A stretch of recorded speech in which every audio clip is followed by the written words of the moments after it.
खुशबू हिंदुस्तान के मिट्टी की, मुस्कुराहट हर भारतवासी की, मुस्कुराहट हर भारतवासी की। वाओ जिंदगी देश के रंग-धागों के संग देखो, वाओ जिंदगी देश के रंग-धागों के संग देखो, वाओ जिंदगी देश के रंग-धागों के संग।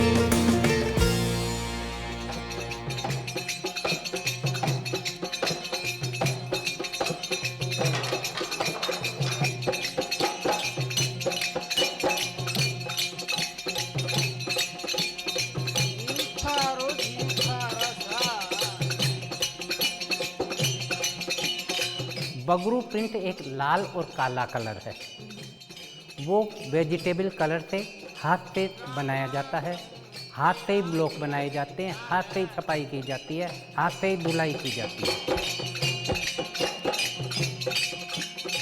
अभी तक हमने बगरू हैंड ब्लॉक प्रिंटिंग के बारे में जाना, लेकिन एक और कला है जो कि उतनी ही अद्भुत है, वो है दाबू हैंड ब्लॉक प्रिंटिंग।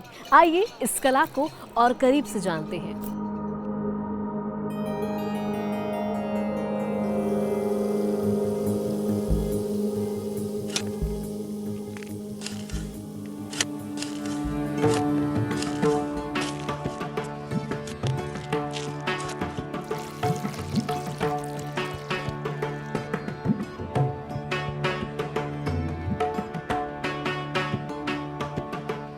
दाबू, जिसे स्वाभाविक तौर पर लगता है कि किसी जगह को दबाने से इसका तात्पर्य है। जब एक बार एक व्यक्ति अपनी धोती जिसमें मिट्टी लग गई और उस धोती को उसने नील में रंगा, तो मालूम पड़ा कि वहाँ पर जिस जगह दाबू लगा था वहाँ से सफ़ेद निकल गया, बाकी जो कपड़ा था वो नीला हो गया। तो इस तरीके से नील के साथ में दाबू का विकास हुआ। बगरू और दाबू प्रिंटिंग में क्या फ़र्क है?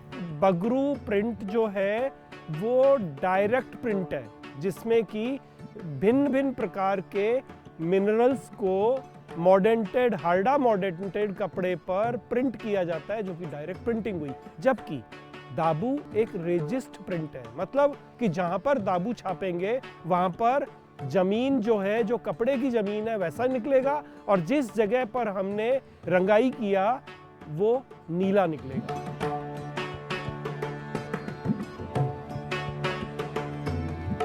दाबू के पेस्ट को बनाने का विज्ञान जो है आज से बहुत वर्षों पहले विकसित हुआ होगा, और उसका जो मुख्य इंग्रेडिएंट है वो है काली मिट्टी। सिर्फ मिट्टी ही इसके लिए उपयोगी नहीं है, इसके साथ में इसमें जरूरत पड़ती है चूने की। गेहूं जो है गोदामों में जब बीत जाता है उसको इल्लियां खा जाती है, और इल्लियां जो शिट करती है वो शिट बीधन होता है, ये बाइंडिंग का काम करता है। ये गोंद, मिट्टी, चूना और बीधन के मिश्रण को परिश्रम से बनाने पर दाबू तैयार होता है।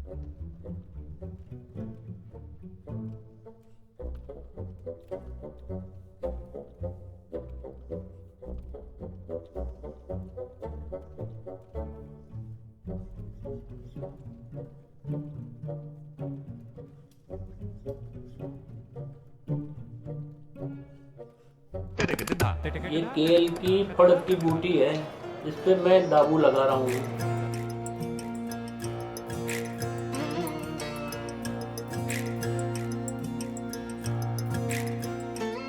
ये फड़त की बूटी के ऊपर प्रिंट दाबू लगाई जा रही है।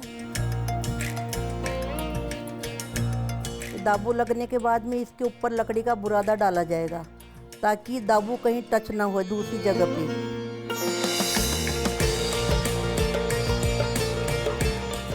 किसी भी कला का जब फाइनल आउटपुट आता है तो बेहद खूबसूरत होता है, लेकिन उसके पीछे होती है कारीगरों की दिन रात की गई कड़ी मेहनत, कारीगरी हाथ, लगन, नई सोच और क्रिएटिविटी। ऐसी ही कला है दाबू प्रिंटिंग। आइए इस कला को और करीब से जानते हैं धीरज छिपा जी से। बहुत बहुत स्वागत है आपका।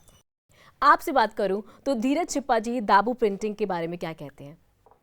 दाबू प्रिंटिंग एक बहुत पुरानी कला है, जिसको हम उसी तरीके से फॉलो करते आ रहे हैं जो मेरे दादाजी किया करते थे, मैंने उनसे सीखा। जैसे कि सांगानेरी प्रिंट होती है, बगरू प्रिंट होती है, उसी तरह एक दाबू प्रिंट है, उसके लिए स्पेसिफिक ब्लॉक्स होते हैं। जैसे कि आप देख सकते हैं कि ये ब्लॉक को आप देखेंगे तो ये बहुत, आप देखें गहरा खुदा हुआ है, तो इसमें जगह होनी चाहिए, थोड़े डिजाइन्स बोल्ड होते हैं। जैसे कि ये आउटलाइन वाला ब्लॉक है, इससे हम दाबू नहीं प्रिंट कर सकते हैं। अच्छा। क्योंकि इसका जो पेस्ट है वो थोड़ा मोटा होता है, इसलिए इसमें वो भर जाएगा तो वो डिज़ाइन है वो कपड़े पे आएगा नहीं। इसलिए ये आप देख सकते हैं इसमें अलग अलग तरीके से, आप देख सकते कितना खुदा हुआ है ये।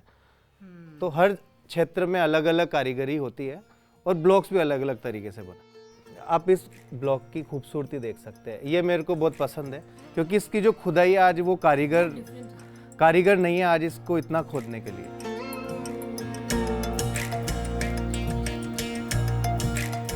दाबू में जब तक इसको इतना नहीं बैठाएंगे ना, हाँ जब तक ये छपेगा नहीं, क्योंकि दाबू अंदर घुस जाती है। जी। अगर अंदर घुस जाएगी तो ये देखो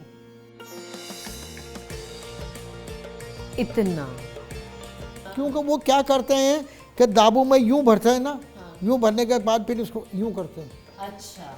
यूं किया, एक्स्ट्रा यूं करके फिर कपड़े पे लगाते हैं ताकि अंदर भरे नहीं। दाबू में ये खास बात है। अच्छा। और दाबू में जितना ब्लॉक चलेगा ना मोटा चलेगा।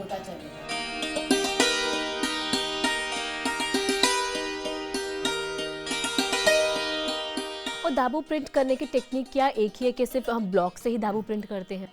नहीं, ट्रेडिशनली ब्लॉक से ही की जाती थी, लेकिन अब जैसे जैसे हम नए संसाधनों पे आते हैं, नया एक्सप्लोर करते हैं, तो ज़रूरी नहीं है कि हम सिर्फ ब्लॉक ही माध्यम हो, हम अपने हाथ से भी टेक्सचर बना सकते हैं। ऐसा होता है? बिल्कुल। लीफ का ऊपर हम दाबू लगा के लीफ भी प्रिंट कर सकते हैं। अच्छा। ब्रश से भी हम स्ट्रोक मार सकते हैं। तो अच्छा। There are many mediums. छिट्टे मार के हम लोग एक्सपर्ट करते हैं। इसका एक बहुत अच्छा खूबसूरत उदाहरण देता हूँ। पूरे कपड़े पे दाबू अगर लगाते हैं हम लोग जी, बिना डिजाइन के, फिर हम देखते हैं कि राजस्थान की जो धरती होती है बिल्कुल सूखी हुई, उसमें जो क्रैक्स होते हैं, सेम इफेक्ट वो फैब्रिक पे डाइंग के बाद आता है। तो जैसे वो सूखता है तो अपने आप कपड़ा धीरे धीरे टूटता है। जैसे मिट्टी है तो वो धीरे धीरे वहां से टूटती है जी। फिर वो टूटी हुई मिट्टी में वो कलर पेनेट्रेट होता है। अच्छा। तो इस तरीके से वो उस तरीके का क्रैक इफेक्ट आता है। बदलते समय के साथ साथ फैशन में भी काफी बदलाव आए हैं। अगर मैं बात करूँ दाबू प्रिंट की, तो कितने बदलाव इस प्रिंटिंग में आए हैं? ये ब्लॉक आप देखिए जी। तो ये दाबू हमेशा मोटे ब्लॉक्स के लिए जानी जाती है, बट यहाँ पे मुझे लगता है कि बारीकी पे भी काम किया जा सकता है। तो आप इसके मुकाबले देख सकते हैं, बट इस तरीके की डिजाइन अगर छापनी है तो वो स्क्रीन प्रिंट के माध्यम से दाबू करते हैं। बट मैं कोशिश करता हूँ कि जितना बारीकी हाथ से मैं कर पाऊँ, भले ही वो कम क्वांटिटी में बने, बट वो सुंदर बनना चाहिए। It should be handmade. तो इस बारीकी पे मैं काम करता हूँ एज ए डिजाइनर।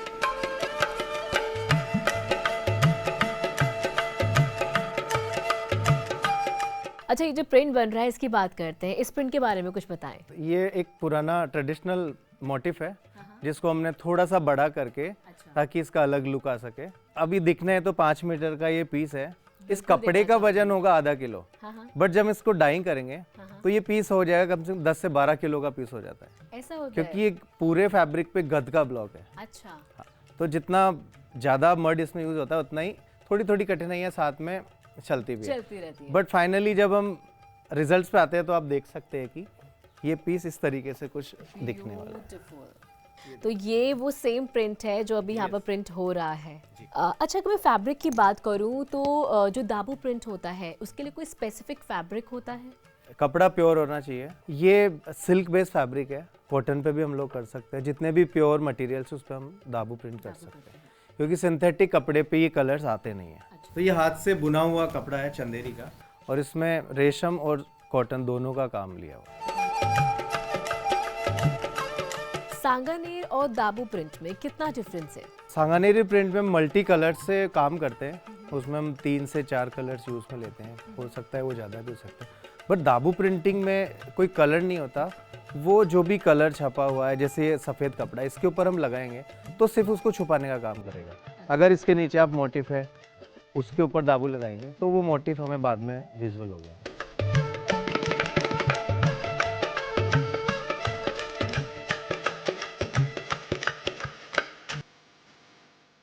फिर ये डिपिंग प्रोसेस है, जहाँ पे कपड़ा प्रिंट नहीं है, वहाँ पे कलर आएगा, बाकी एरिया से जो भी हमने छुपाया है इसके नीचे वो दिख जाएगा।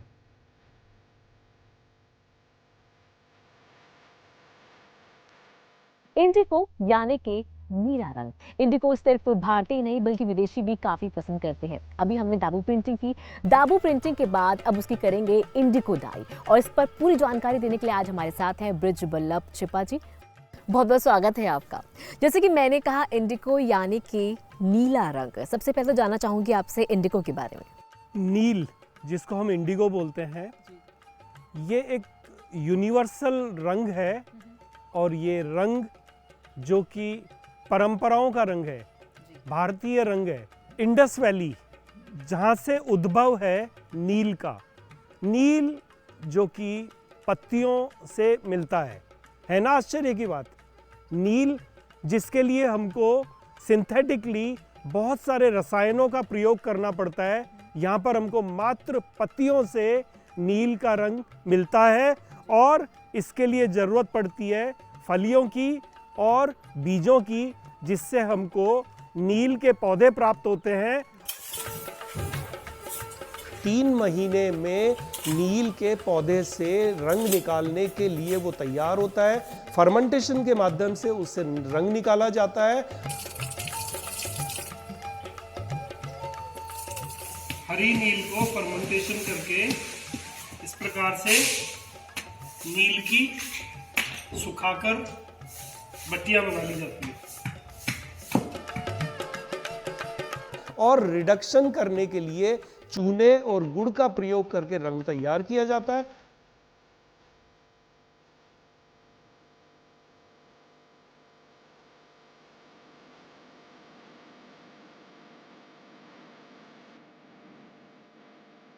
क्योंकि हम लोग आज ग्लोबल वार्मिंग को झेल रहे हैं, और ऐसे में हमको आवश्यकता है कि हमको ठंडक मिले, पानी मिले और जलवायु शुद्ध हो। इसके लिए प्रकृति द्वारा प्रदत्त रंगों को यदि हम अपने जीवन में पुनः उतारते हैं तो हम सस्टेनेबल टेक्सटाइल्स की तरफ जाने के लिए अग्रसर होंगे। हम पिछले 8 वर्षों से राजस्थान में प्राकृतिक नील के रिवाइवल के लिए काम कर रहे हैं, और आज हम सफलतापूर्वक बहुत सारी जगह पर खेती करवाते हैं, रंग निकालते हैं और उससे उत्पाद तैयार करते हैं, जो कि साधारण कपड़े से लेकर डेनिम जैसे कपड़ों का, सेल्वेज डेनिम जैसे कपड़ों का हम निर्माण करते हैं।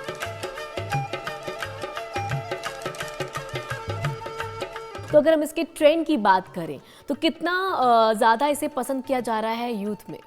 आपकी जानकारी के लिए बताऊं कि नीला रंग जो कि विशेष तौर पर नील से रंगा जाता है, इंडिगो से, उसका शेयर 80% है पूरी दुनिया में। ये यूनिसेक्स है, यूनिवर्सल है, और डेनिम जो है वो सबसे बड़ा इसका उत्पाद है। यहाँ पर हम साथ में जोड़ेंगे दाबू प्रिंटिंग को, जो कि नील का एक पर्यायवाची है। तो कपड़े पर हो चुकी है खूबसूरत दाबू प्रिंटिंग, और अभी होगी इस पे इंडिको डाई।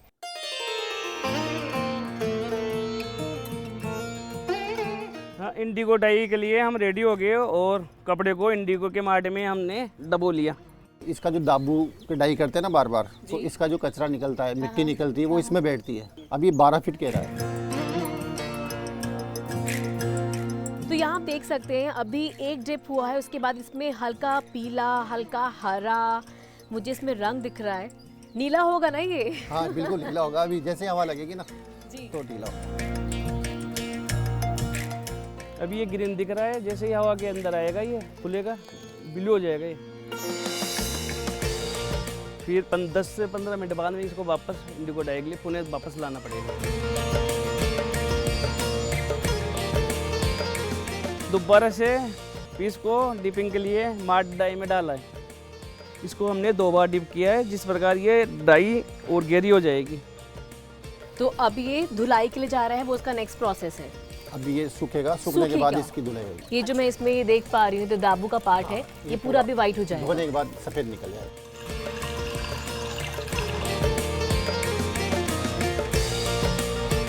हाँ, ऐसे मिट्टी में सूखता ही है।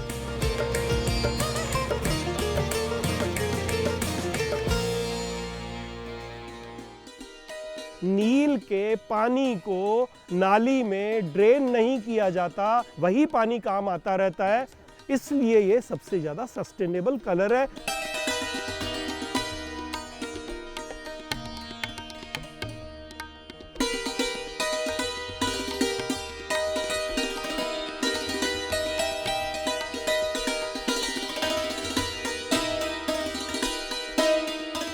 नील से सैकड़ों नीले रंग आसमानी से लेकर मोर की गर्दन जैसे नीले मिलते हैं, लेकिन अकेले में ये नीला रंग देता है।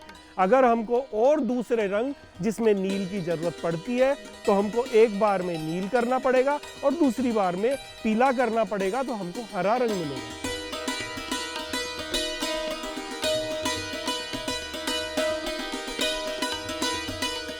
मुझे मौका मिला इंस्टीट्यूट में जाने का जहाँ पे मैं डिज़ाइन पढ़ सकता था, तो मैंने भारतीय शिल्प संस्थान जो कि जयपुर में ही है, तो क्राफ्ट को एक अच्छे तरीके से सिखाते हुए कैसे उसको नया कॉन्सेप्ट में डिज़ाइन करें, ये सब मैंने वहाँ पे सीखा। नए नए लोगों से मिला, नए नए लोगों से सीखा। तो जिस तरीके से प्रोडक्शन हो रहा है दाबू प्रिंटिंग का, जो कि इंडिगो से डाई करके जो हमें प्रिंट मिलता है, जो पुराने जो ब्लॉक्स थे उनका कहीं ना कहीं ख़त्म होना सा हो रहा है, तो मैं क्यों ना उनको यूज़ करूँ, क्यों नया डिज़ाइन डायरेक्टरी में हम लोग जाते हैं कि पुराना ही इतना सब कुछ है कि अगर वो हम यूज़ करते हैं कि तो लोगों के लिए वही नया हो जाता है। तो उसी कॉन्सेप्ट को मैंने समझा और मैं उस पर काम कर रहा हूँ। जैसे ये कुछ ट्रेडिशनल डिज़ाइंस है जी, ये भुदोली की बूटी है। भुदोली की बूटी, या इन बूटियों के नाम भी होते हैं जी। हाँ। तो ये सब ट्रेडिशनल ब्लॉक्स है, तो इसमें वही छोटे ब्लॉक्स यूज़ होते हैं, आप बहुत ज़्यादा प्रोडक्शन नहीं कर सकते हैं। मतलब ये एक मन होता है ना काम करने का, बहुत शांति से, तब वो इसको कर सकते हैं।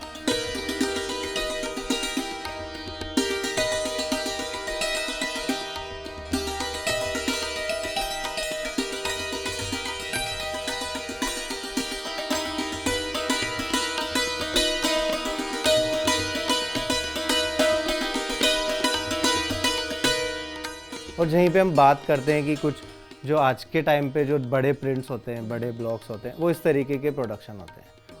उसमें कुछ भी हम नया फ्लावर डाल सकते हैं, नया इंस्पिरेशन लेके कुछ भी डिज़ाइन कर सकते हैं। और इनके फैब्रिक भी काफ़ी डिफरेंट है। प्रिंट अपने आप में बेहद खूबसूरत है, उसके साथ ही साथ फैब्रिक में शाइन भी है। यहीं पे ये ट्रेडिशनल टेक्सटाइल है, ये साउथ में हाथ से बुना हुआ कपड़ा है।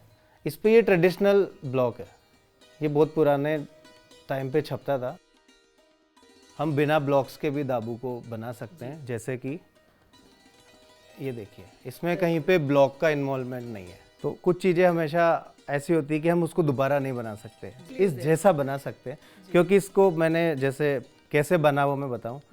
दाबू पेस्ट को हमने मग में लिया, कहीं पे मैंने थ्रो किया, ठीक है, तो यहाँ पे ये सब इफेक्ट आया। और फिर ये जो छींटे हाथ से मैंने दाबू उठा के हमने छींटे मारे, तो जो फ्लो आया, जिस तरीके से प्रेशर हुआ, वहाँ पे वो छींटा जाके गिरा। तो ये ऐसे सॉफ्ट क्रैक्स दाबू में ही आते हैं।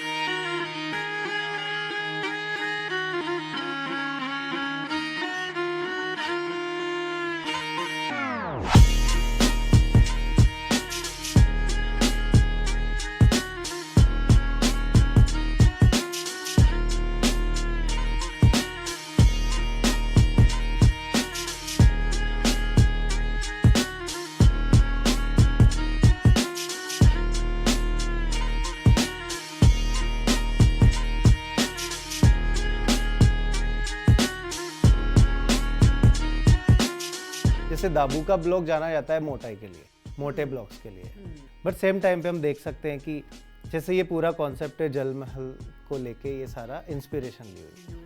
तो आप इसमें महल भी देख सकते हैं।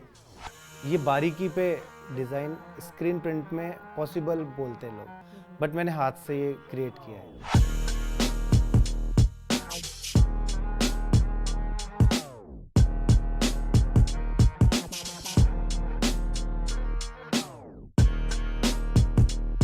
इसको हम तोता मैना डिज़ाइन बोलते हैं और इसको हमने बहुत तरह से बनाया है। इसमें आप देखेंगे अगर तो ये इसके पीछे पोल्का डॉट्स दिए हैं। पोल्का डॉट्स एक बहुत पुराना कॉन्सेप्ट है जो कि हमारे 80s में चलता था, फिर बीच में बंद हो गया, अब वापस शुरू हो गया।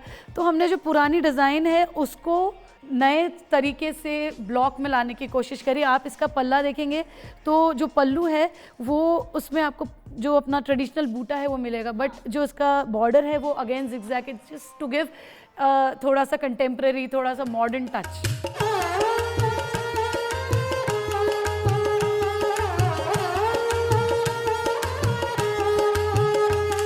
200 साल पुराने ब्लॉक्स भी हैं जिन पे काम हो रहा है और उनको यूज़ किया जा रहा है।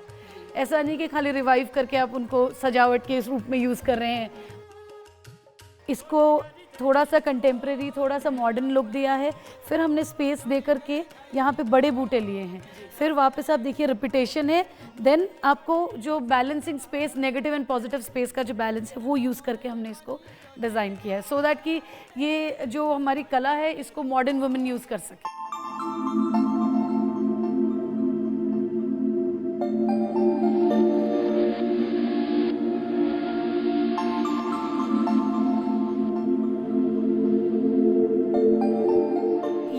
लुप्त आगे जाके नहीं होगी, ये मेरा मानना है। कारण क्या है, जैसे मेरी तरह, जैसे मैं एक छोटी डिज़ाइनर हूँ, अभी मैंने शुरुआत करी, ऐसे अभी भी अगर आप 100% में से देखें तो 20% लोग बच्चे हैं कारीगरों के जो ये काम करना चाहते हैं, और कारीगर भी अपने बच्चों को इस चीज़ के लिए ट्रेन करना चाहते हैं कि आप आगे जाके पढ़िए और इसको किस तरीके से और यूज़ किया जा सकता है उस पर काम करिए। जो मैंने सीखा, जितने लोगों से मिला, डिज़ाइन में मैं अपने टेक्सटाइल्स डिज़ाइन करने के बाद में किस तरीके से अपने काम को एक ऐसे प्लेटफॉर्म पे लेके जाऊं जहां पे उसका वैल्यू रहे और ट्रेडिशनल क्राफ्ट कहीं ना कहीं इसमें इन्वॉल्व रहे।